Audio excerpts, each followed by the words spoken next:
AP CM చంద్రాల sir Panchayati Raj శాఖ ఆఫీసర్లను పిలుచుకొని meeting పెట్టిండట.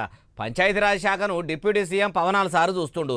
మరి పని మంచిగా గిట్లా చేస్తలేడని ఎవరన్నా ఫిర్యాదు అయితే సీఎం సారు పిలిచిండా అంటారా? ఏమో మరి ఎందుకు పిలిచిండో, వాళ్ళని ఎందుకు కలిసిండో మనం కూడా చూద్దాం పారి. గ్రామ పంచాయతీరాజ్ శాఖ బలగమంతా ఈడనే ఉన్నట్టున్నది కదా.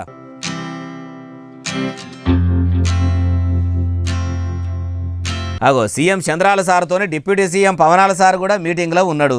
మరి ఊర్ల పంట ఎట్లున్నది? గత ప్రభుత్వంలో ఉన్నట్టే గట్లనే ఉన్నదా?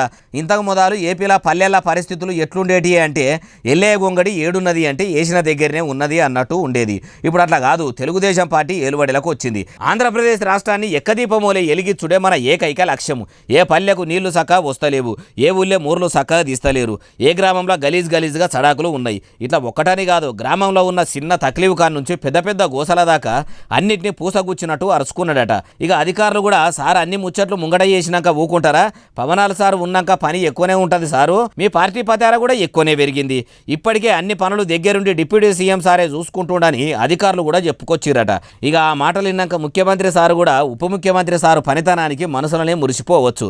అయ్యా చంద్రబాబు నాయుడు సారు, ఇట్లా అధికారులతోని మీటింగులు, సమీక్షా సమావేశాలు అనుకుంటా ఎన్ని దినాలు పొద్దు గడుపుతారు? మీరు ఏలుబడిలకు వచ్చినప్పటి సంది మీటింగుల మీద మీటింగులు పెట్టుడే ఉన్నది. సమీక్షా సమావేశాలు ఎంత బిరాన పెడుతున్నారో ఆంధ్రప్రదేశ్లో సమస్యలు కూడా అంత బిరానే తీర్చేస్తారంటే మీ కూటమి ప్రభుత్వానికి ఏపీలో తిరిగే ఉండదు. చెప్పినే చేయకుంటే మాత్రము పంకపాటికి పట్టిన గతే మీ పార్టీకి కూడా పట్టొచ్చు. దీపం ఉన్నప్పుడే ఇల్లు చక్కదిద్దుకోవాలన్నట్టు అధికారంలో ఉన్నప్పుడే అన్ని చక్కదిద్దాలే సారు అంటూరు ఈ ముచ్చటిన్నోళ్ళు.